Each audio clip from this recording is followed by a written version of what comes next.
The roar of the factories echoes across the ash-choked plains of 1,000 hive worlds, servitors grinding in the manner of clockwork. The golden inlaid vox grills, alive with unceasing prayers to the Emperor of mankind. Somewhere in the iron labyrinth of the manufactorum, the faithful whistle, the hymn of the Adeptus Ministorum, as though born with it, though their memory of why they do is long lost. In that moment the church rises not as a beacon of solace, but as a furnace that forges identity, obligation, and fear into every human soul. And when the bells toll across the domes of Terra, when every citizen kneels before the image of the Emperor of mankind and gives thanks, the question arises, are they worshipping freely, or merely following the pattern laid for them? The faith, the sermons, the controlled texts all converge to shape minds, to align wills, to root out dissent. Today we pull aside the curtain on how civilians of the Imperium are woven into the tapestry of belief, how obedience and reverence become indistinguishable. If you stand with the Imperium, then let your mark be known like this transmission and join our ranks in the underbellies of the hive, where the air is a living thing, thick, hot, and metallic birth itself sounds like a prayer strangled through steel. The walls tremble with the rhythm of distant forges, their hammering echoing like a heartbeat beneath the surface of the world. Even before the child opens its eyes, the hymn of the Omnissiah seeps into its bones, a song of iron, oil, and unyielding faith. The sound of the Mechanicus bell tolls above the din, high and shrill, its vibration carried down the cathedral shafts and manufactorum vents until it becomes one with the air. Every ring feels less like a call to worship and more like a reminder. Existence here is permitted, not granted. The cathedra of the lower hive stands like a black monolith among the rusted sprawl, its spires drowned in smog and soot. Within its sanctum, flickering lumen strips cast a sickly amber glow upon the congregation of red-robed priests and soot-marked workers. Their faces are carved with exhaustion, their eyes hollow with reverence. Each breath they draw carries the taste of incense and burning promethium, the scent mixing with the oil dripping from brass censers that swing in slow pendulums above the crowd. Every exhalation is prayer. Every prayer is an act of survival. An infant's cry pierces the drone, frail, almost human before it is drowned by the collective chant. The Magos overseeing the ceremony does not look up from his date. His vox grill hums with distorted syllables of high Gothic, reciting blessings older than memory. A server skull hovers near him, trailing parchment ribbons inscribed with binary liturgies.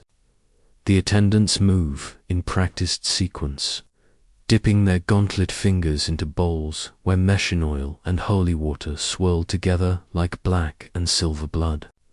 The fluid is cold, sanctified, alive with purpose. They mark the child's forehead with the sign of the Imperial Aquila, the wings uneven, the motion unflinching, and whisper the words that will define a lifetime. Function is faith. Faith is function in this place. Names are luxuries of the unburdened. Here, identity is determined by use. The newborn is catalogued by creed and labor, registered in the cogitator banks of the local administratum node, worker, servitor, preacher, soldier. There are no surnames in the dark, only classifications, stamped into flesh with purity seals and ink that never fades. Around them, the choir of the ecclesiarchy begins another verse. The harmony trembles, mechanical and raw, as if sung not by throats, but by the rusted walls themselves. Through the haze of incense, you can see the shimmer of heat rising from open vents beneath the altar.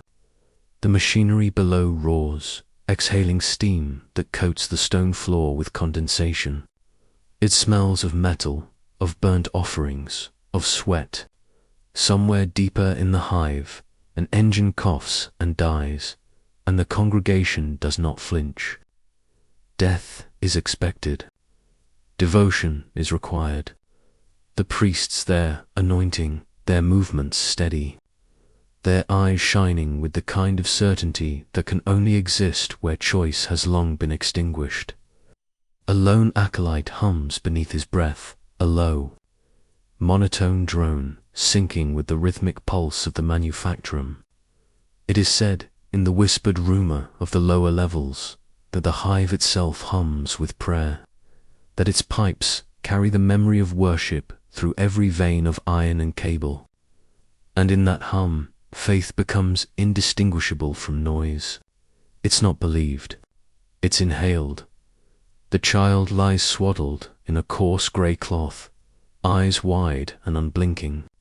The reflection of a flaming censer dances within those glassy orbs, two small mirrors capturing the entire theology of the hive: purity through obedience, purpose through suffering. The priest leans close, his breath rasping through his vox grill, and murmurs a final benediction. It sounds almost kind until the words become clear, a command more than a blessing, an initiation more than a welcome. Around them, the bells toll again, 3 times, each chime deeper than the last. The sound rolls through the cathedral like thunder through caverns, shaking the loose plating of the walls.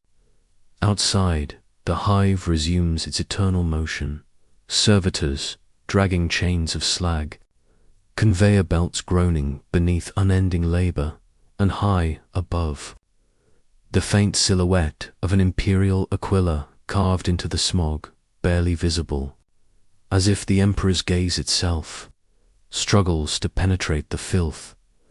The priest lifts the child once more and presents it before the great iron altar. A dozen mechanized cherubs flutter above, their wings clicking like typewriter keys as they sing the canticle of the forged flesh. The light from the altar flares molten, white-hot, painting the gathered faithful in the glow of sanctified industry. For a fleeting instant, it feels almost beautiful, almost divine.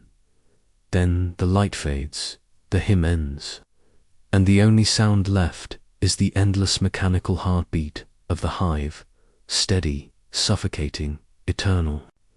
The priests depart in silence, their robes whispering against the metal floor. The newborn's eyes remain open, reflecting the last ember of the censer as it dies out in the stale air. In that fading glow, something wordless begins, the first breath of devotion, the first seed of destiny. The years that followed, blurred like smoke rising from a censer, indistinct, perfumed and choking. The child who once trembled under the drone of the ministerum's lessons now walked among the faithful, grown and moulded, a citizen of the Imperium in every word and gesture. Yet, beneath the skin, something restless stirred, a pulse not entirely aligned with the hymn of obedience. To live in the hive was to breathe faith as one breathed air. It seeped through the vents, echoed from the vox grills, shimmered from the gilded icons riveted into the walls. It was no longer ritual. It was revelation, constant, consuming, alive. On holy days, the streets themselves seemed to transform. Vast processions rolled through the corridors of the Hab spires, their ceilings lost in haze and incense. Relic bearers marched at the fore, their faces hidden behind masks of bronze, carrying sacred remnants, a saint's fingerbone sealed in crystal, a shred of parchment said to bear the Emperor's blessing, a drop of oil believed to have anointed the first space marine. They glowed under the torchlight, halos of reflected fire flickering across the crowd's upturned faces. The people reached out with trembling hands, desperate to touch holiness, to be touched by it. The roar of prayer was deafening, a wall of sound so vast it ceased to be heard, only felt. Thrumming in the bones like the hum of a reactor core, the faithful walked barefoot on iron grates, slick with condensation, their skin blistering where the metal burned. Some wept with joy. Others collapsed, overwhelmed, clutching their wounds as proof of devotion. From the pulpits above, the preachers shouted until their throats bled, their voices amplified through rusted vox horns that distorted every word into something otherworldly. It was impossible to tell whether the distortion came from the machines or from the speakers themselves, whether it was faith that warped their voices, or the sheer weight of believing. Yet it was not the noise that commanded obedience. It was the silence that followed, when the last hymn faded and the echo of the final prayer died beneath the iron rafters. The city would fall utterly still. You could feel it, a pressure, heavy and invisible, hanging in the air. No one spoke. No one dared. Every citizen knew that silence carried its own liturgy, its own message. The Emperor hears all. Somewhere, behind every confessional grill, a listener waited. Somewhere in the shadow of every aquila, a record was kept. It was in that silence that the Church's true power revealed itself. Not in fire or sermon, but in the pause between them, the quiet that made every breath feel like confession. Faith was no longer about words. It was about watching yourself think and fearing the moment you thought too much.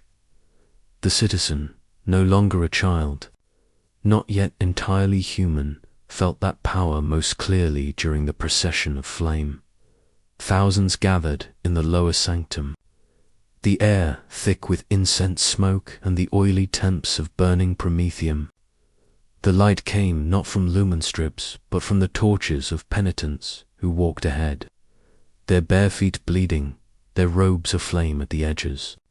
The crowd followed in perfect step, their chants blending into a single continuous tone that vibrated through the very plating of the hive. Every heartbeat seemed to sync with that rhythm. Every doubt was smothered by it. There, amidst the smoke and the burning, something shifted. The citizen understood that faith was not atmosphere. It was weapon wielded, directed, sharpened. It could make men kneel, make them march, make them burn, all with a single word. To believe was to surrender, but also to command. The preacher's hand raised in blessing could just as easily point in accusation. And when it did, the crowd obeyed with joy. I remember that realization, how it filled me, how it hollowed me. To wield faith was to lose the right to question it. To become its vessel was to cease being oneself. I saw that truth reflected in the faces around me, faces stripped of thought, shining with a terrible peace. We were one will, one purpose, one perfect hymn. And yet, somewhere behind the chorus, a smaller voice trembled, faint as static through a damaged vox. Was this devotion? Or was it fear gilded in gold? The thought came and went like a spark in darkness, there, then gone. To linger on, it would have been sin. I buried it beneath the rhythm of the chant, let it dissolve beneath the heat of the torches. The Emperor protects. The Emperor provides. The Emperor is all. But that night, when the hymns ended and the air cooled, I felt the silence again, deeper than before, vast and suffocating. The relic bearers had passed, the incense had burned away, and still the scent of ash clung to my tongue. I waited for the comfort that faith was meant to bring, but none came. Only that quiet, and the faint, forbidden shape of a question I did not dare to speak.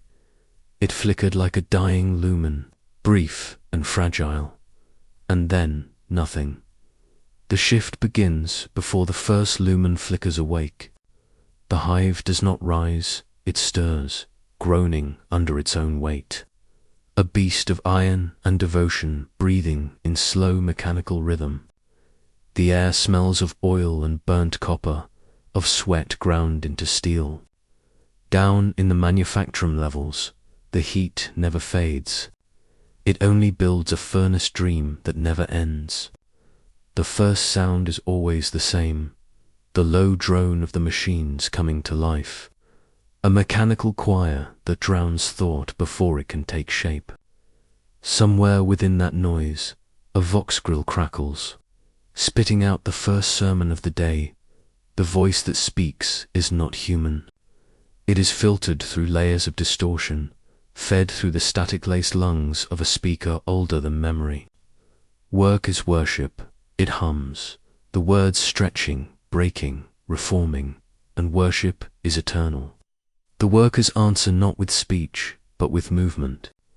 They file into their stations in silence, thousands of them, draped in grey and grime, their bodies moving with the rhythm of pistons and gears. Each gesture, the turn of a valve, the lowering of a lever, is a liturgy. Each repetition, a prayer. The furnaces roar in affirmation, their flames painting the walls in trembling gold. Molten promethium pours down the channels like veins of sunlight, illuminating the banners of the Imperial Aquila that hang above every assembly line. The symbol glows faintly, its twin-headed gaze unblinking. It is not decoration, it is ownership. A reminder that all things made by mortal hands, flesh, steel, or faith, belong to the same master. Even the air here feels branded. The heat presses it into lungs like a signature from the upper gantries. Servitors hang in rows, suspended by cables that pierce the flesh behind their skulls. Their mouths twitch in silent harmony with the voxamons, emitting low binary murmurs that fuse seamlessly with the grind of machines. They are the perfect congregation, tireless, thoughtless, eternal. One hums a fraction louder than the rest, and for a fleeting instant the harmony falters. The line supervisor, a man with half a face of steel, turns the adjustment key embedded in the servitor's neck. The hum dies. Silence restored. Every hour a new chant replaces the old. The same words, reshaped by different cadences. Blessings for the purity of labor. Forgiveness for inefficiency. Warnings against hesitation. The workers mouth the lines without sound, their lips moving in perfect synchronization. To speak aloud is to disrupt the sanctity of function. To fall behind rhythm is to offend the emperor himself. A picked feed mounted above each line ensures that no hand strays, no eye wanders. Red lenses sweep the floor in slow, patient arcs. Surveillance here is not hidden, it is sacred. The gaze itself has become a god, and yet there is beauty in it. Terrible, vast beauty. The roar of the furnaces rises and falls like the tides of some mechanical ocean. Sparks burst like stars across the haze, falling over bowed heads as though granting absolution. Each worker becomes a cog, each motion feeding the endless hymn of creation. It is unity without joy, devotion without thought, and in its perfection there is something almost divine. The Adeptus Ministorum would call it the Emperor's plan made manifest. The Adeptus Mechanicus might call it symbiosis. The workers call it life, through the haze. A single figure kneels beside a cooling vent, his hands clasped, face streaked with soot and sweat. The noise around him is absolute roaring vents, clanging hammers.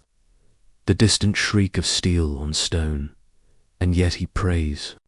The words are soundless, swallowed by the machine's hymn, but his lips move in rhythm to the vox's static chant. His eyes are closed, lashes trembling in the heat. For a moment, it is impossible to tell whether his prayer is genuine or reflex, whether he is seeking salvation or simply echoing the pulse of his surroundings. Then, faintly, he begins to hum. It starts as a whisper, lost beneath the mechanical roar, but grows until it blends perfectly with the sound of the pistons. The pitch aligns, the tone merges, and the distinction between man and mechanism dissolves. His voice becomes another gear in the great machine, another sound in the endless song of obedience. Somewhere above, a picked feed captures the image, archiving it as proof of devotion, faith and labor fused. Soul and steel, indistinguishable, the vox grill crackles once more, its voice thick with distortion. To serve is to be pure. To falter is to be remade. The worker bows lower, his breath catching in the heat. A droplet of sweat falls onto the metal floor, hissing to steam as it lands. The sound is almost like a sigh, almost human and still. The machines sync, the bells of the shift change toll like the opening chords of a hymn, each clang swallowed by the metallic roar of the manufacturum. The air is thick, hot with promethium fumes and the acrid temps of burnt oil. Beneath the flickering lumen strips, men and women move in synchrony, their motions mechanical, almost prayerful. Every hammer strike, every gear rotation feels choreographed, a ritual older than memory. From the overhead vox grills, the voice of a confessor spills into the noise, calm, resonant, merciless. Labor is virtue. Virtue is service. Service is the emperor-made manifest. The workers mouth the words without thought. To forget the litany is to invite suspicion. And suspicion, in this place, is a sentence already half-written between the furnaces. The overseers march, draped in half-armor and purity seals, server skulls orbiting their heads like pale saints. They carry their ledgers not as records, but as scriptures. Every mark, every number is sacred, a reflection of one's devotion. Quota shortfall is not failure, it is blasphemy. To falter in production is to deny the emperor his due, and what greater heresy can there be than theft from a god? So the people work until the line between worship and exhaustion dissolves completely. Sweat runs into their eyes, stinging like holy water. And still they chant the prayers of output. When a shift ends, it does not truly end. The bodies simply change, one tide flowing into another. In the break halls, incense burns from cracked censers, its smoke unable to mask the reek of grease and fear. A robed priest of the Adeptus Ministorum stands upon a rusted dais, flanked by servitors that project hololithic images of martyrdom. The images stutter in the haze, saints immolated in plasma light, penitents smiling as they are fed to the reactors. Each sermon is tailored to the day's yield. If the output is high, the priest speaks of divine favor. If it is low, he preaches of moral decay. The line between religion and accountancy blurs so perfectly it becomes indistinguishable. At the end of the sermon, the overseers distribute the medallions, small, stamped pieces of sanctified scrap metal, their surfaces etched with the Imperial Aquila. They are called marks of virtue, blessed tokens said to carry the emperor's gaze. Workers wear them proudly, clutching them as if they could ward off despair. The truth is crueler. The medallions are weighed, counted, and recorded. They determine food rations, living quarters, the right to confession. Virtue has become a currency, and like all currencies, it can be taxed, seized, or stripped away. A single day's negligence can undo a year's devotion. One man, a munitions assembler named Varan, feels the weight of his medallion heavier than usual.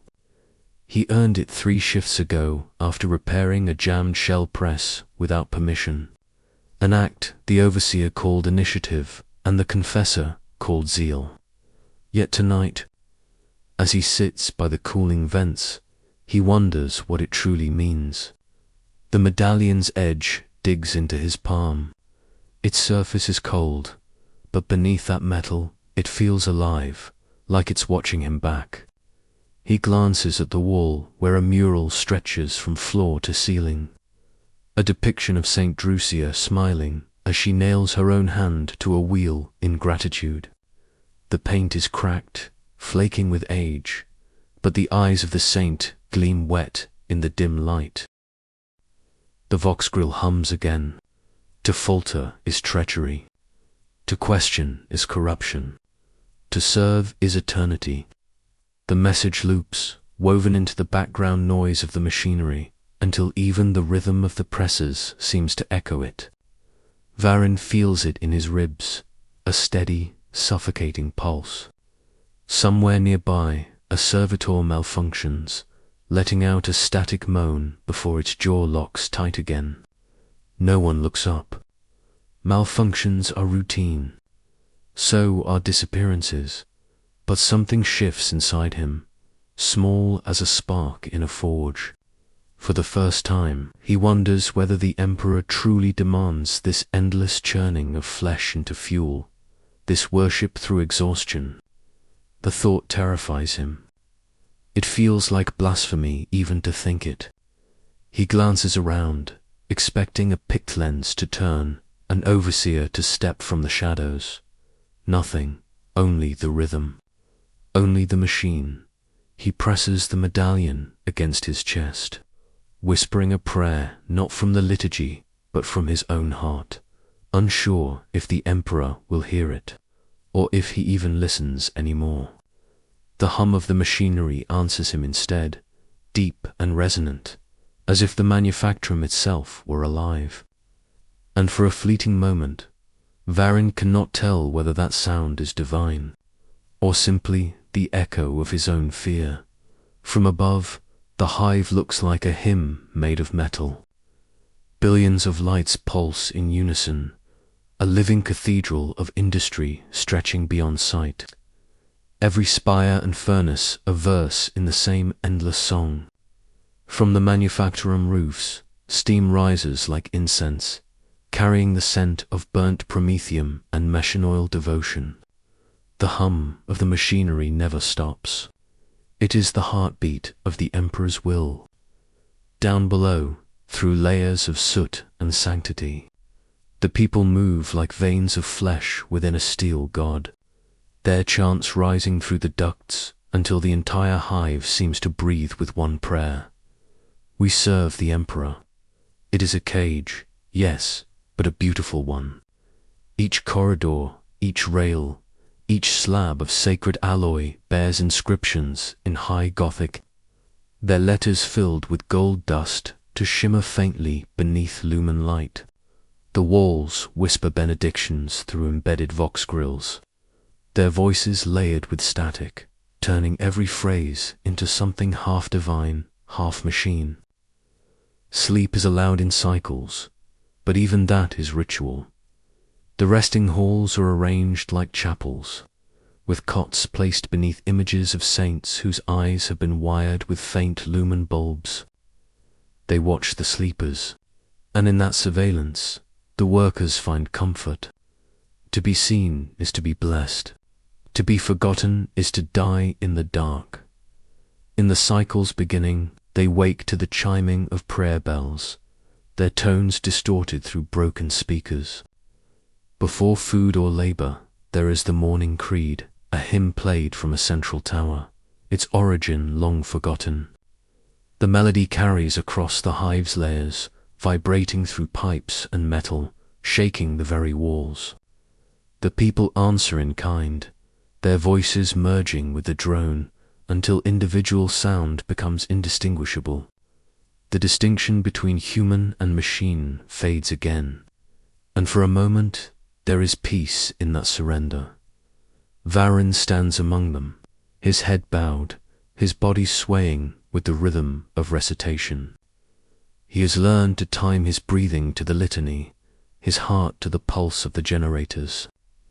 Days ago he thought of rebellion, or something close to it, but that thought has been smothered beneath the rhythm of faith. The more he repeats the words, the less he remembers the question that began them. He still keeps the medallion of virtue clutched in his fist, its surface warm from his skin.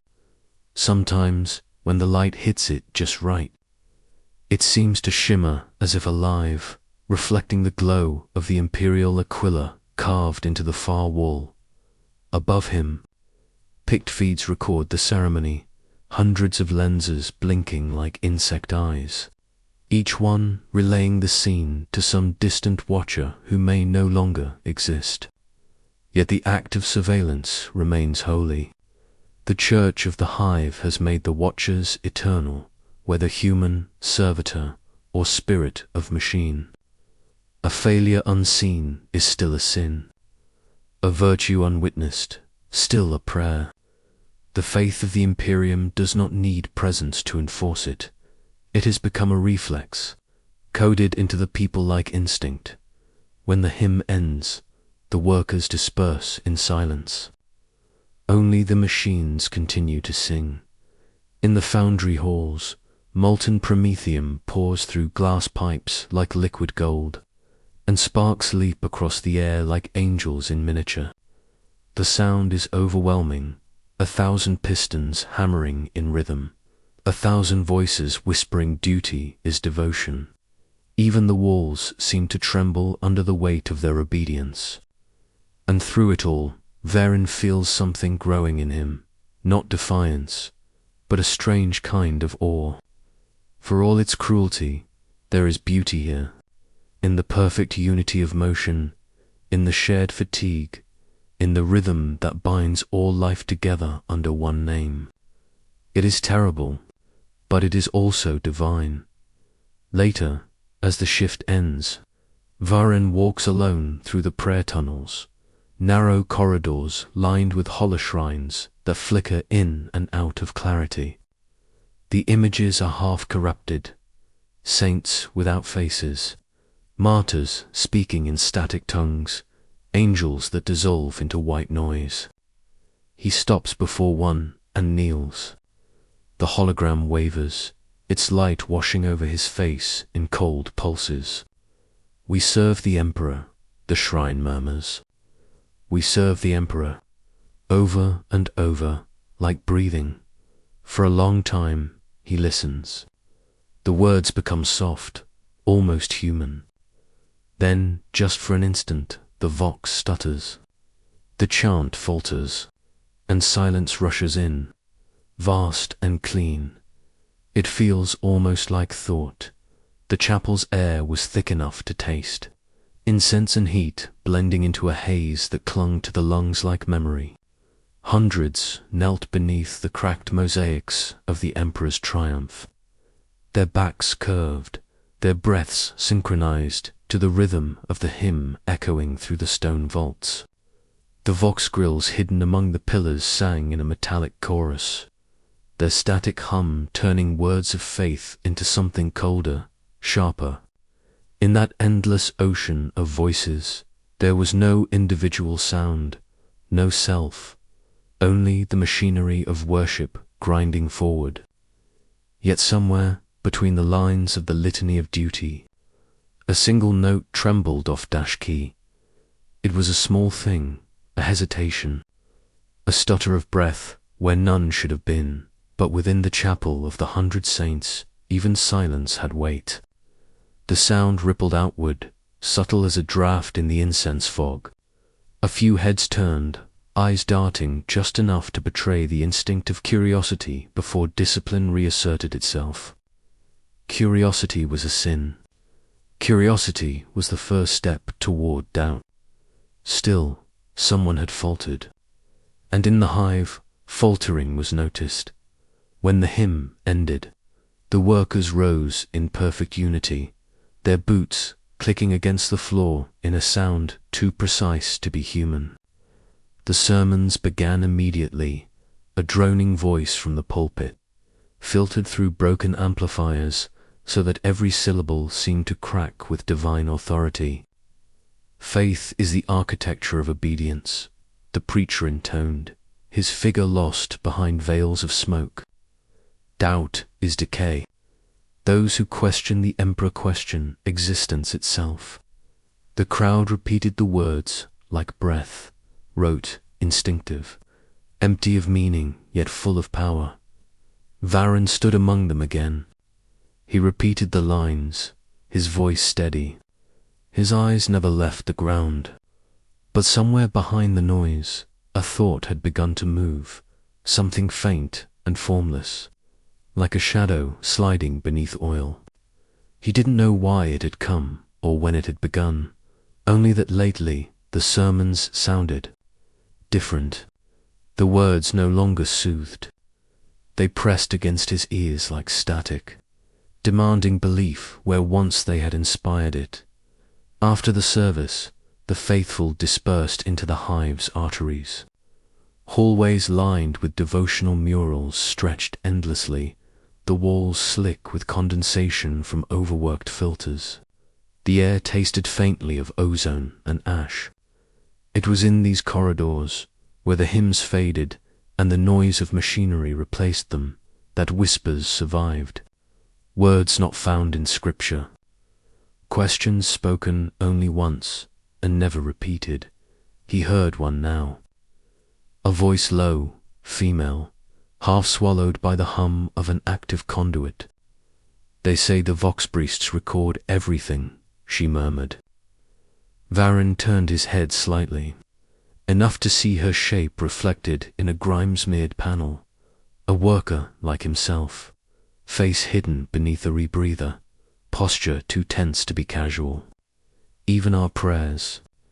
They say confession isn't for forgiveness. It's for collection. He froze. It was not the words that terrified him. It was the fact that they existed, that someone had dared to form them into sound. For a heartbeat, he considered replying, to deny or to agree. He didn't know which. But then, a mechanical hiss broke through the corridor. A servitor drifted past, incense dispensers grafted into its torso, leaking clouds of sanctified vapor. Its glass eyes swept the hall in rhythmic motion. The woman vanished into the fog before he could even confirm she'd been real. The rest of the shift passed like a dream. Varen worked in silence, his hands repeating movements learned years ago, his mind echoing with the woman's words. That night, in the dormitory, the others slept to the soft murmur of recorded prayers playing from ceiling speakers. He lay awake beneath the flicker of a lumen strip, staring at the crack in the plaster above his bunk. Somewhere in the distance, the vox grills changed tone, a slight distortion, like a breath caught in the throat of the hive itself. He sat up, listening. The prayer had stopped mid-sentence. For a moment, nothing. Just the sound of blood in his ears, the faint buzz of circuitry. Then the vox clicked back to life, a smooth continuation as if the interruption had never been. But Varen knew what he'd heard. It hadn't been a malfunction. It had been a pause, a warning. Someone, somewhere, was listening. The smell of incense no longer brought comfort. It burned the air like acid now, thick, cloying, impossible to ignore. The chapel's braziers exhaled it day and night, their smoke curling into the cracked frescoes of the emperor's image until even the stone seemed to weep. Beneath that gaze, the faithful gathered, as always, their whispers lost beneath the low hum of machinery and the occasional click of a recording servo. Confession had become a formality, a reflex, a ritual repeated not for absolution, but for survival. Father Holden sat in his confessional, The wooden booth, warped by decades of heat and oil. The red glow of the lumen above the door flickered as another worker entered, head bowed, hands trembling. Helden had stopped asking names long ago. They were unnecessary. The administratum already had them, catalogued in endless ledgers that bled across sectors. The confession itself was transcribed automatically by the chapel's vox grill, a system said to aid the purity of records, though none dared ask who reviewed them. The worker's voice cracked with fear. "Forgive me, Father. I thought a thought I should not have." Holden did not answer immediately. He could hear the mechanical whir of the vox note above him, the soft static that meant it was listening. "The Emperor forgives all who repent," he finally said, the words tasting dry. "Speak your thought, child." There was silence. Then, barely audible, I wondered, "If he hears us?" Halden froze. It was not blasphemy in itself, but close enough to ignite suspicion. The kind of phrase that, taken out of context, could damn an entire block of workers. He should have stopped the confession there, should have flagged it for transcription and handed it off to the parish scrivener. That was the protocol. The Emperor's light did not hesitate, but the voice trembled like something small and wounded, and Holden felt something stir, a memory of his own youth, long before the data slates and the watchful silence. He leaned closer, his voice low. "Do not let your faith be measured by what you feel, but by what you do. The Emperor hears, even when you cannot hear him." The vox grill hissed, a faint pulse of interference. Was it a malfunction? Or a warning? The worker muttered thanks, the sound brittle with terror, and hurried out. Helden sat alone, staring at the glowing lumen. It blinked once, yellow, before returning to red. He had no idea what that meant. No one did. Later, in the chapel's lower sanctum, he found the robed figures waiting. Their garments bore no sigils of rank, no insignia of any known order, and yet every priest knew their kind. The inquisitorial subordinates, the nameless hands of the Ordo Hereticus. Their presence required no announcement. The lead figure inclined his hooded head toward Holden. "You recorded a confession this cycle," he said, voice flat, distorted by a vox modulator. "A worker of Section 31A. Holden's throat felt dry. "Many confessions pass through me, my lord. I serve without omission." A mechanical click echoed from the figure's wrist. "Then you will have no objection to the review." They passed him a data slate, its screen faintly glowing. The transcription was perfect, word for word, tone for tone. And there, in digital clarity, the line, "I wondered if he hears us." Beneath it, the seal of pending classification, heretical inquiry. Holden's finger hovered over the confirmation rune. He was meant to approve it, to sign his name as witness, but the moment hung like a blade. He saw the worker's eyes again, the trembling fear. He saw the way the candles flickered each night, the way the vox grills whispered half words when the chapel was empty. And for the first time, the priest found himself wondering, not about the Emperor, but about the machine that spoke in his name. The Inquisitor's aide leaned closer. "Proceed, Father." He should have. It was the law. It was the faith. Yet his hand refused to move. For a heartbeat, he hesitated, and in that pause, the entire world seemed to still. The hum of the chapel, the breath of the braziers, even the pulse of his own blood, all frozen around that single act of disobedience. A mercy, a sin. He finally pressed his thumb against the rune, but too late. The figure was already watching him. The slightest delay was enough. enough to be noticed, enough to be remembered. When they left, the smoke of their censers lingered long after, twisting through the air like unspoken judgment. Holden stared at the door, the sound of his own breathing loud in the silence. Somewhere above, the Vox grill crackled faintly, like static laughter, and in that sound, he thought he heard a voice whisper, not divine, not human, just a recording of himself, played back from the archive, repeating the same words he'd just spoken. The Emperor forgives all who repent. The silence comes first, not the soft kind that follows prayer, but a heavier absence, one that hums against the bones, pressing down like the weight of unspoken confession. Within the hive's endless corridors, the air feels wrong, stripped of the constant murmur of voices, the laughter of workers, even the hiss of leaking pipes.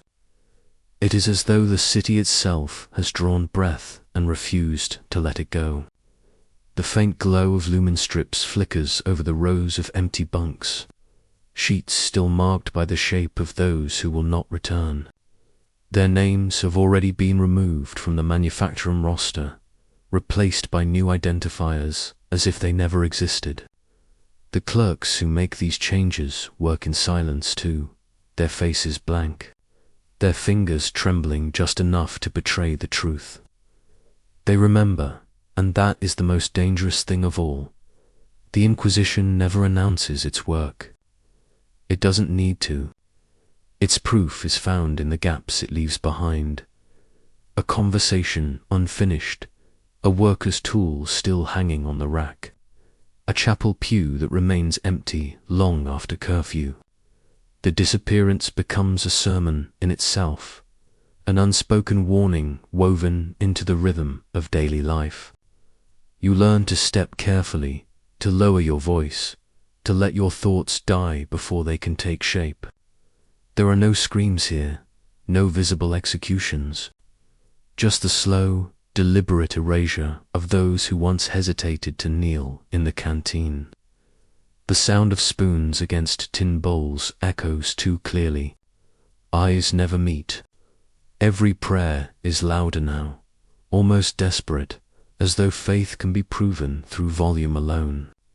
Even the incense burns thicker, its heavy sweetness clinging to the tongue, masking the faint, metallic temps of promethium that leaks from the nearby pipes. The priests lead hymns that seem to last longer each day, chants of purity, of duty, of loyalty unbroken. But beneath the rising voices, beneath the endless repetition, there lies a rhythm too careful to be accidental. Some mouths move without sound, whispering something different, something older. I saw it once, a worker pausing mid-hymn, her lips forming words I could not hear. Her eyes met mine for an instant, bright with something that could have been courage, or madness. Before I could blink, a servitor's cold hand gripped her shoulder. The next shift, her place was taken by another. No one spoke of her again. The hymn continued. The incense burned. The silence grew. Fear has become ritual now. It coats everything, the bread, the air, the dreams. It guides hands to the Aquila at every doorway. It fills the pauses between sermons. It shapes how one breathes. The ecclesiarchs say it is the Emperor's light that keeps us pure. But in the corners of the chapel, where the light fails to reach, purity feels more like forgetting. You do not speak the names of the gone. You do not look for their faces. In time, even memory itself becomes heresy, and yet, some nights, when the vents sigh with the heat of the manufacturum below, I swear I hear them. The ones erased, the ones the Inquisition has already turned into ghosts.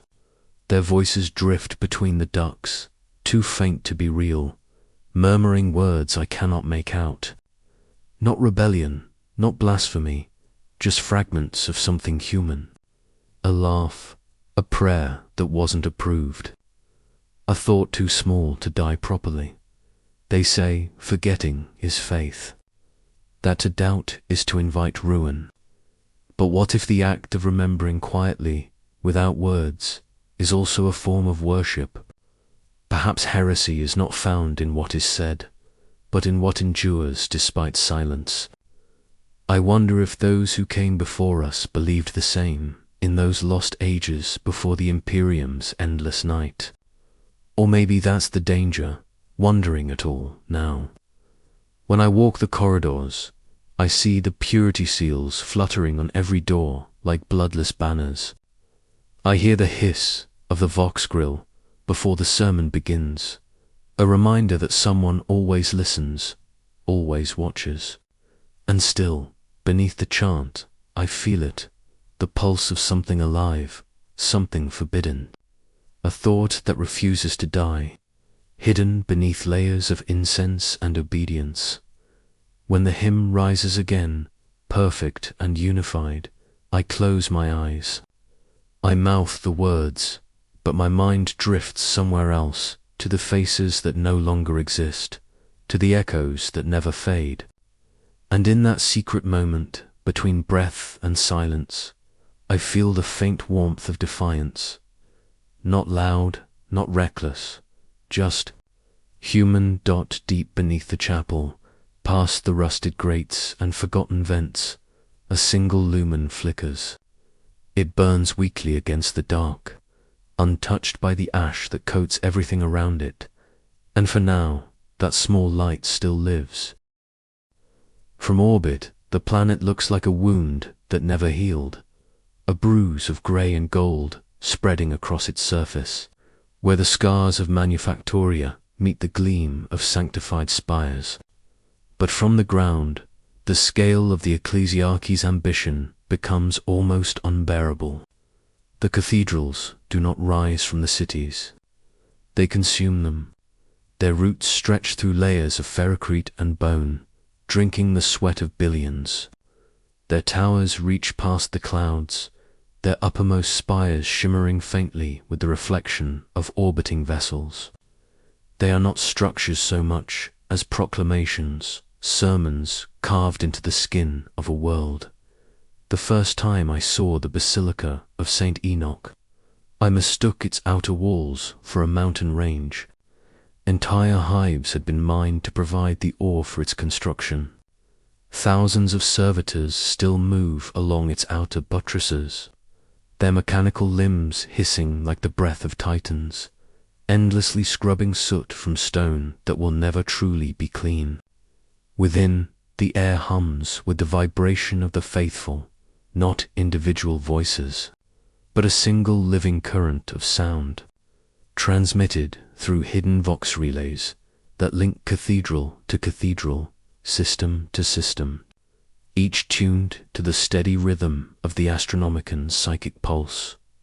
They call it unity. I felt it as pressure.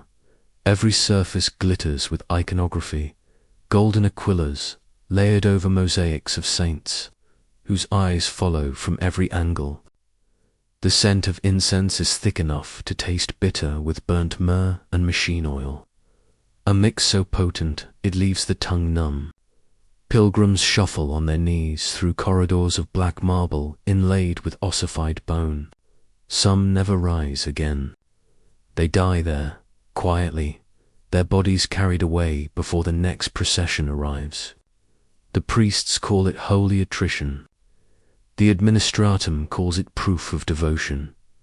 It is said that each world in the Imperium bears at least one grand cathedral, an edifice calibrated to reflect its people's faith and its industry's worth. On agri-worlds, cathedrals bloom like iron orchards, their towers carved from petrified wood and rusted plows. On forge worlds, they are built from the shells of obsolete titans. Their prayer chambers lined with glowing circuits that hum hymns in binary. Even the dead worlds have their monuments, silent shrines where no one prays, built only so the void itself may remember. The ecclesiarchy claims this vast network forms the body of the Emperor made manifest. Each cathedral a vein through which faith flows toward Terra. But I've seen enough to wonder whether it is faith that moves through those veins, or fear, because beneath the majesty lies control, seamless, silent, sacred. Each hymn transmitted through the Voxnet is a coded affirmation of loyalty. Each pilgrim registry doubles as a census of obedience. Even the architecture itself seems designed to guide thought. Steps that force the body to kneel, ceilings that dwarf human scale, murals that turn every eye toward the same distant, unreachable light. Within these halls, individuality dissolves. You do not speak your own name, only his. You do not think your own thoughts, only those permitted by the creed. The cathedrals teach submission not through words, but through proportion. And yet, there is beauty here, terrible, transcendent beauty. When the morning light strikes the stained adamantine glass of the basilica, the entire chamber is drenched in crimson and gold. For a heartbeat, it feels as though the Emperor himself might look back through the glass, watching, judging, blessing, consuming. The faithful weep openly at the sight, their tears cutting pale lines through the ash that coats their faces. I wept too, once, perhaps from awe, perhaps from exhaustion. In the Imperium, it is often hard to tell the difference. As I stood at the base of the nave, surrounded by 1,000 bowed heads, I began to sense it, the shadow beneath the splendor. The realization that devotion here is not a choice, but a duty written into the world's foundations. These cathedrals do not merely honor the Emperor, they enforce him. Every stone is a reminder, every echo a command. They reach into the hearts of the people and anchor them there, binding flesh to creed, belief to governance. And in that moment, staring up into the light that burned like a promise and a warning all at once, I understood the cruel perfection of it. The Imperium does not conquer through war alone. It conquers through wonder, through the sheer crushing magnitude of faith turned into architecture. The cathedrals are not built to bring mankind closer to the Emperor. They are built to make sure we can never imagine being far from him. The vaults beneath the Cathedral of St. Enoch do not echo like holy spaces should. Sound dies here, swallowed by the thick, dust-heavy air that smells of parchment, oil, and something older, the slow decay of memory. The archivist moves through the corridor with ritual precision, his robes brushing against shelves that have not been disturbed in generations. Each step leaves a faint print in the dust, a quiet blasphemy against the illusion that the ecclesiarchy remembers everything. Because here, among the sealed reliquaries and forgotten data cores, it becomes clear. Remembrance is a choice, and forgetting is policy. The flicker of his lumen sensor reveals the edges of sealed codices, stamped with the sigil of the administratum and bound in wax older than most hives. Their inscriptions are half-faded, written in an archaic low Gothic that only the most daring scholars still study. He pauses at one treatise of the Imperial Truth, revised edition. The word revised scrawled in a different hand, older, sharper. The ink has bled through the vellum, as if the words themselves tried to escape the page. In his youth, the archivist had believed the creed eternal. A light passed unbroken from the Emperor's own words to the pulpit of the Ministorum. Now, surrounded by relics that contradict that myth, he feels the ground of faith shifting beneath him. The records speak not of divine revelation, but of assembly. Councils, debates, purges, names erased, doctrines rewritten to fit the needs of the era. The imperial cult was not born immaculate from the emperor's will. It was engineered, forged in the aftermath of the Horus heresy, when mankind's heart was too shattered to bear another truth, that the emperor had once forbidden worship entirely. The archivist's hands tremble as he unlocks another data slate, the servitor key hissing with a static sigh. Lines of corrupted script flicker and stabilize, revealing testimony from an age-long extinguished. Scholars once called this the Reformation of faith, but the tone of the entries feels more like triage than triumph. The ecclesiarchy still forming, sanctioned miracles where once there were philosophies. Saints were elevated from martyrs whose deaths were politically useful. Heresies were repackaged as holy parables.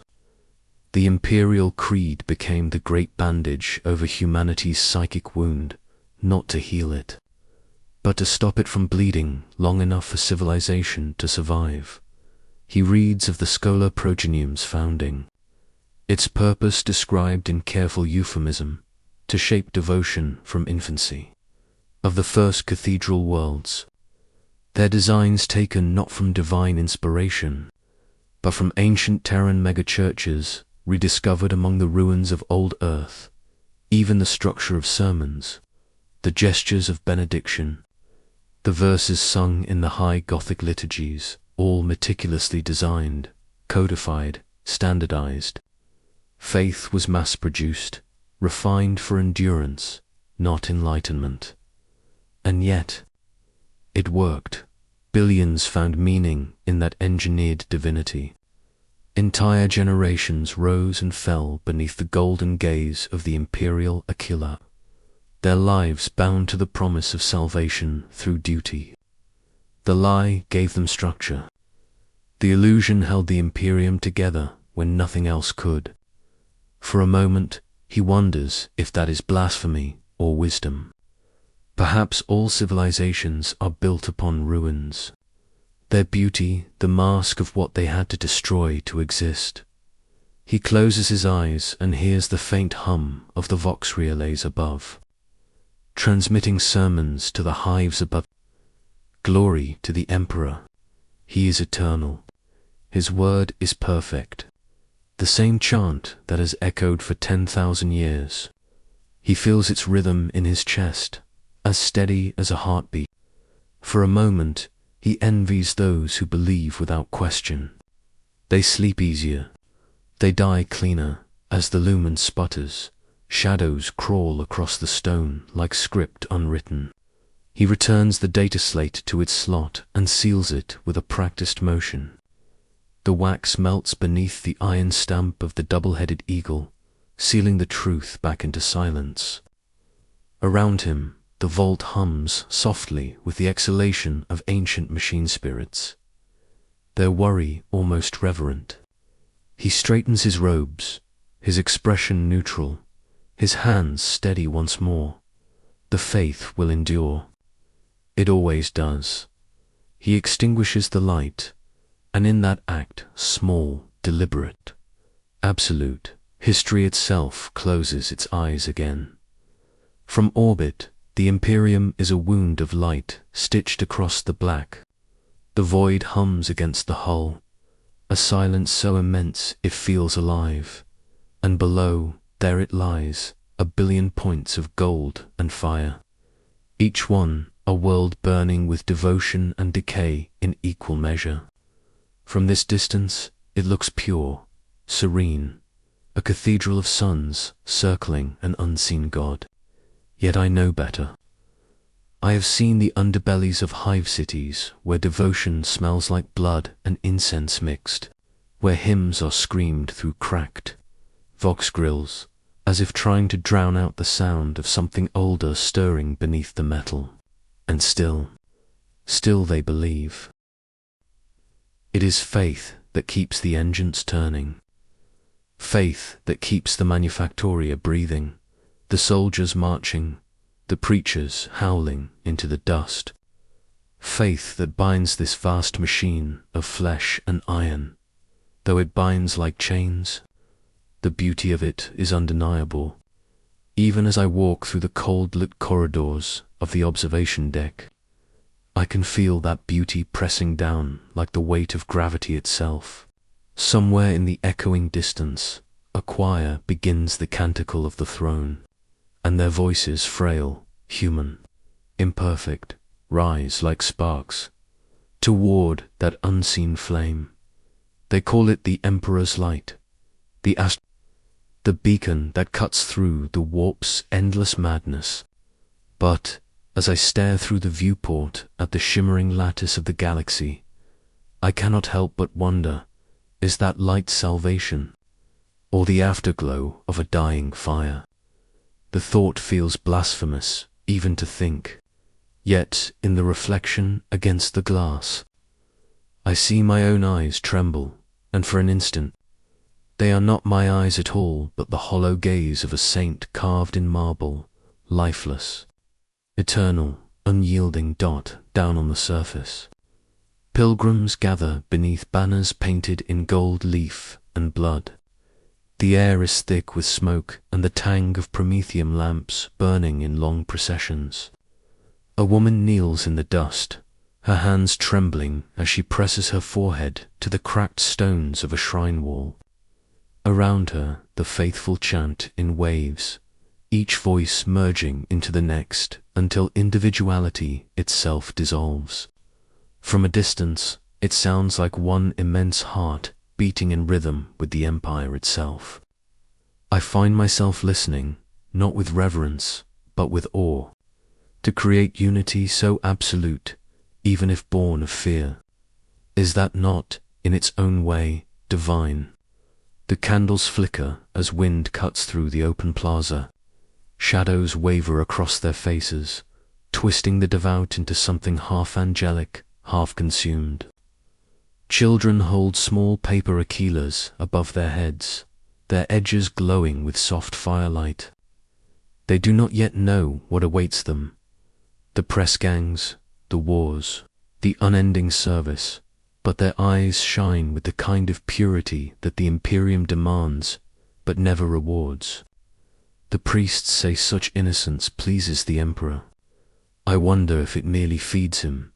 And then I see it, a mirror shrine, polished to a sheen so pure it reflects the worshippers like ghosts. Its surface bears the Imperial Aquila etched in silver, wings spread wide across the glass. A man steps forward, perhaps a worker, perhaps a penitent, his face lined by years of labor and loss. He stares into the reflection as if seeking something inside it. The candlelight dances, the heat blurs the air, and slowly his reflection merges with the Aquila's wings.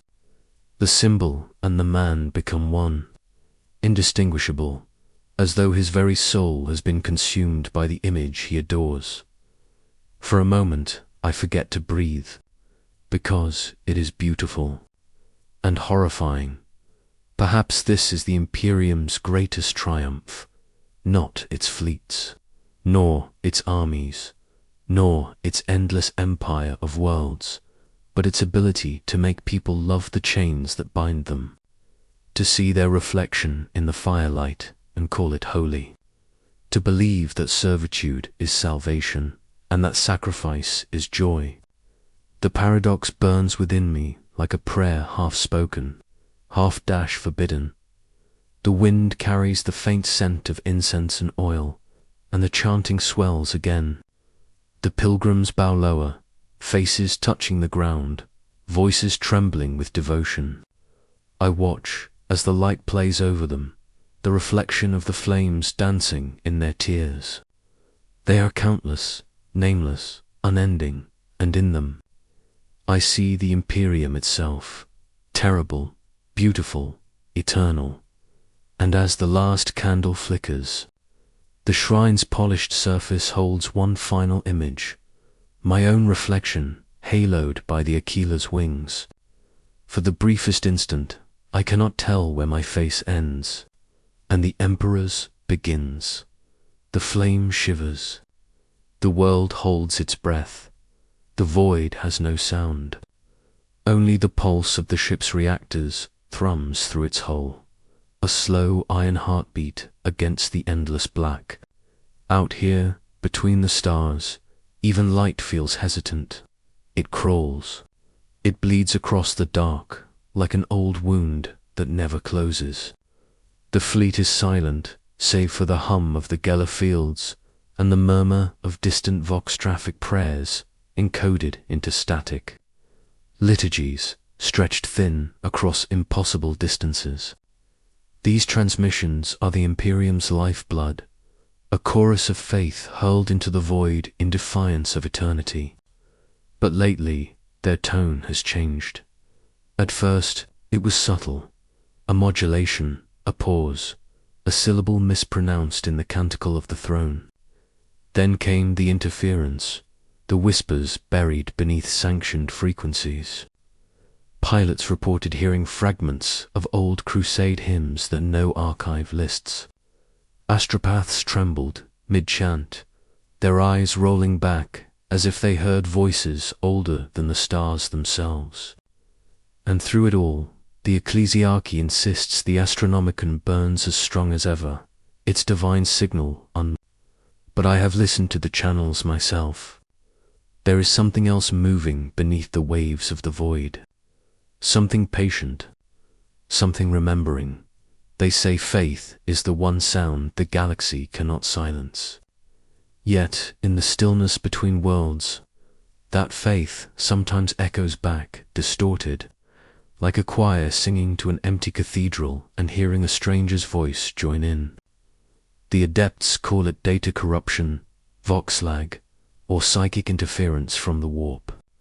But I have seen priests fall to their knees when they hear it, weeping into their rebirth, not out of fear, but recognition. I remember one night aboard the pilgrim ship, St. Erasmus Mercy. The chapel decks were lit only by their flames guttering with each vibration of the warp engines. We gathered for the benediction of the Emperor Ascendant, our voices merging with the low hiss of the ship's vents.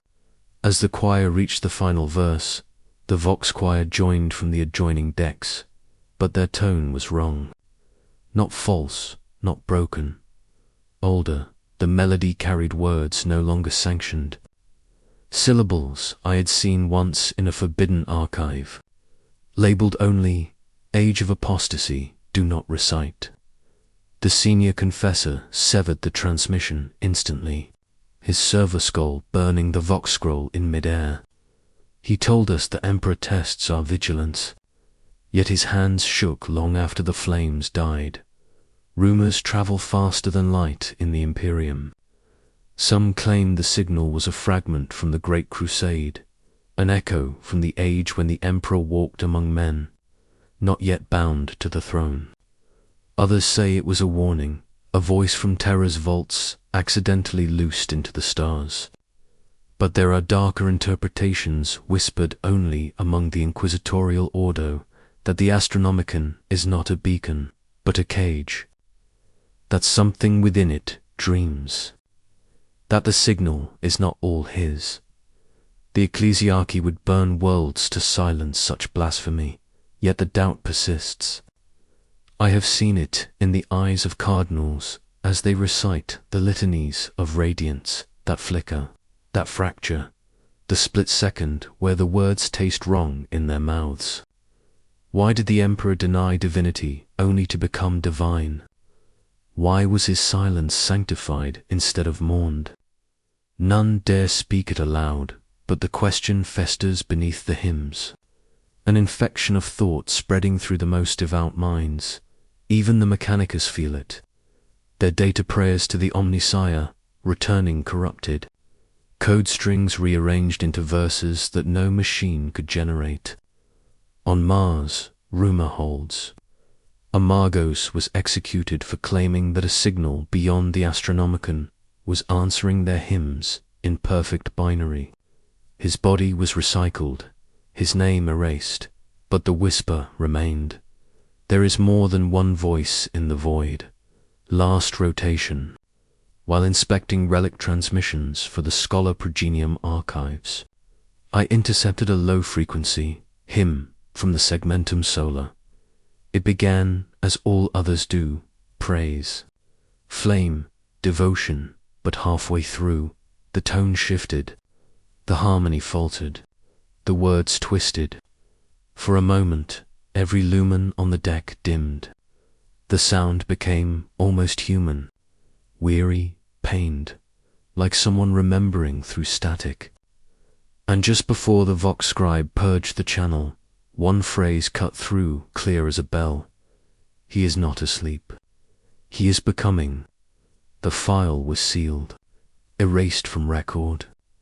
But I can still hear it when the engines fall quiet that half buried him, echoing through the black between the stars, carrying a truth too heavy for any creed to bear. And now, every time I look into the void, I wonder, what if the silence isn't absence at all? What if it's listening? The chamber beneath the Basilica of St. Drusus was not meant for mortal eyes. It lay buried beneath a dozen strata of sanctified stone, deeper still than the crypts where relics of martyred saints were interred. Here the air was heavy, not with incense alone, but with the weight of words never meant to be recorded. The lumen candles burned low, their smoke winding like serpents toward the frescoed ceiling where the Emperor's image gazed down in silence. I had been summoned once before to this place, a mistake, I thought then. Now I understood it had been a test. The cardinals of the Synod Ministra gathered around a table of black adamant, its surface veined with gold that pulsed faintly to the rhythm of the chamber's hidden machinery. Their robes rustled like dry parchment, their rings glinting in the gloom. Between them sat the Orator Primus, his face lit by the reflected flame of the icon before him.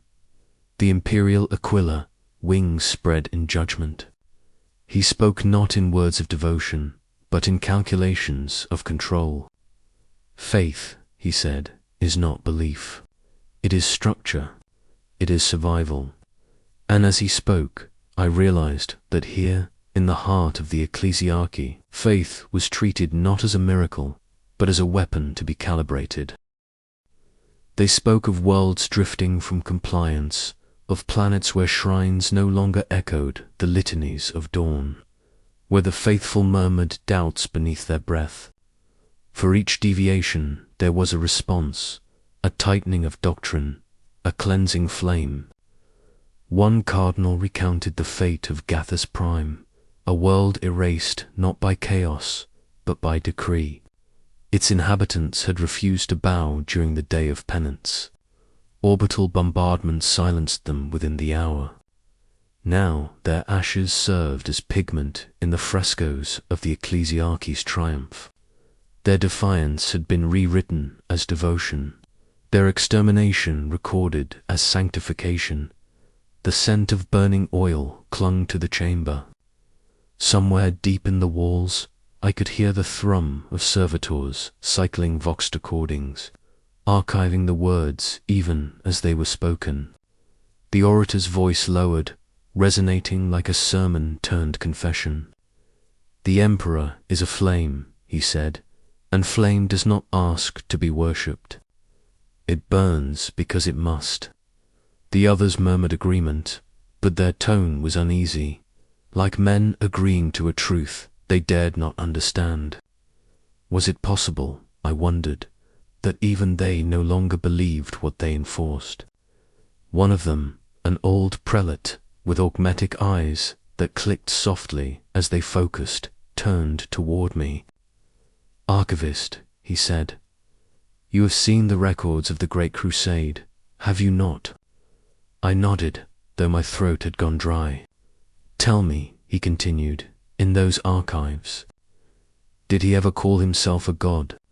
The chamber seemed to still. Even the servitors paused. I hesitated, knowing the wrong answer could mean erasure. No, I said. The word felt like sacrilege. he forbade it. A long silence followed, broken only by the soft hiss of the incense. The orator smiled faintly, not with warmth, but with the satisfaction of a man confirming a suspicion too dangerous to voice. And yet, he said, "We kneel." He turned toward the icon of the Aquila, its gilded wings glimmering with reflected firelight. "Understand this," he continued. "The throne demands faith, not for his sake, but for ours.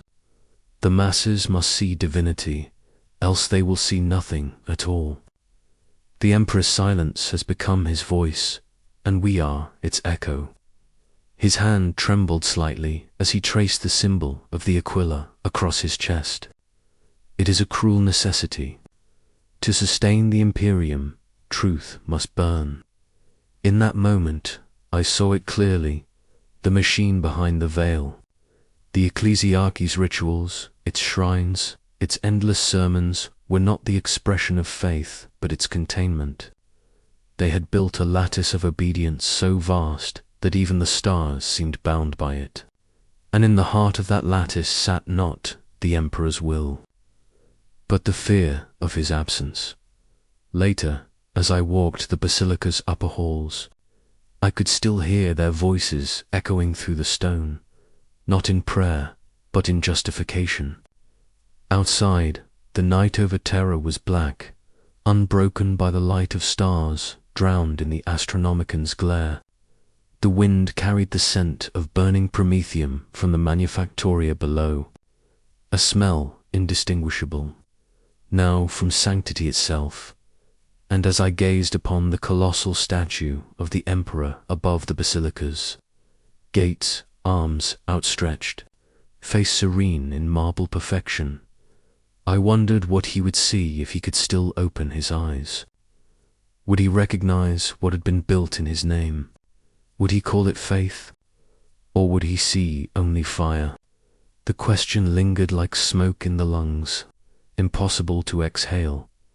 The night had fallen heavy over the spires of Terra, cloaking the city world in a shroud of ash and sanctity. The air itself seemed devotional, thick with the tang of incense, the low thrum of distant hymns vibrating through the ferrocrete foundations. From the upper balconies of the Basilica Imperialis, I could see the lights of 1,000 other cathedrals burning through the dusk like candles scattered across an infinite altar. Each flame a prayer, each prayer a whisper into the void. And yet, standing among them, I felt small, not in reverence, in doubt. I was no priest, no scribe of the ecclesiarchy, merely a worker from the manufactoria who came to kneel when the work shifts ended. But tonight, the act felt hollow.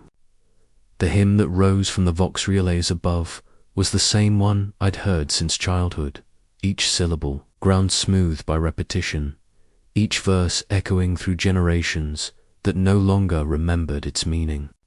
My lips moved with the others, but my mind wandered elsewhere, to the dark between the stars, to the silence that swallowed entire worlds, to the question I had never dared to form aloud: did he ever hear us? They said the Emperor's light reached across the galaxy, guiding ships through the warp by the beacon of the astro. They said his soul was the very son of mankind, eternal and divine. But I had worked beneath dying engines and failed relays. I knew that light, no matter how holy, faltered when machinery broke.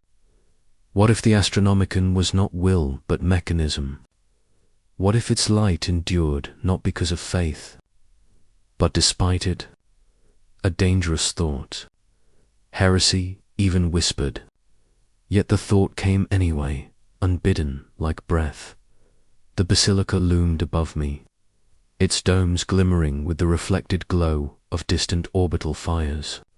Gold leaf flaked from the frescoes, falling like dust motes into the candlelit air. I watched them drift, tiny fragments of divinity collapsing back into dust, and I wondered how many billions had done the same, lived, prayed, perished, forgotten. The hymns promised eternity, but the manufacturing rosters told the truth, names erased as easily as chalk from slate. Faith was the only immortality left to the common man, and even that was rationed, standardized, monitored. I thought of the preacher who came once each cycle to our hub. He spoke of salvation, of the emperor's gaze upon us, but his eyes were hollow. Behind him, 2 silent sisters of battle stood watch, their armor reflecting the candlelight like burnished judgment. Every word he spoke felt rehearsed, not prayer but performance. And when he finished, he did not bless us. He recorded our attendance. Faith had become a census. I knelt because it was required, but my heart stood apart, watching. The others around me wept as the hymn reached its crescendo. The old woman beside me clutched a rosarius so tightly that her knuckles bled. Her eyes shone with conviction, and for a moment I envied her, that certainty, that warmth. But as I looked into the reflection of the golden aquila above the altar, I saw something else, my own face, mirrored across its wings. For the first time, I noticed how human it looked, not divine, not perfect, just human. That realization struck like a revelation. Maybe faith was never meant to be a monument. Maybe it was a candle, small, fragile, burning only because it refused the dark. And maybe the emperor, if he still existed in some form beyond our comprehension, did not demand worship, but endurance. The courage to keep walking when the stars themselves had turned to ash. I closed my eyes and whispered a prayer, not from the catechism, but from the heart. Not to be forgiven, not to be seen, but to understand. And in that instant, I felt something, not light, not warmth, but a quiet presence, like the universe itself inhaling. Perhaps it was madness. Perhaps it was faith. Perhaps they were the same thing. When I opened my eyes, the basilica was empty. The candles had burned low, their wax pooling like spilled gold across the marble floor. Through the great stained glass dome, I could see the dying light of a distant sun, refracted through the glass into colors too beautiful to name. The Imperial aquila above the altar gleamed, and for a heartbeat, I could not tell where its wings ended, and my reflection began.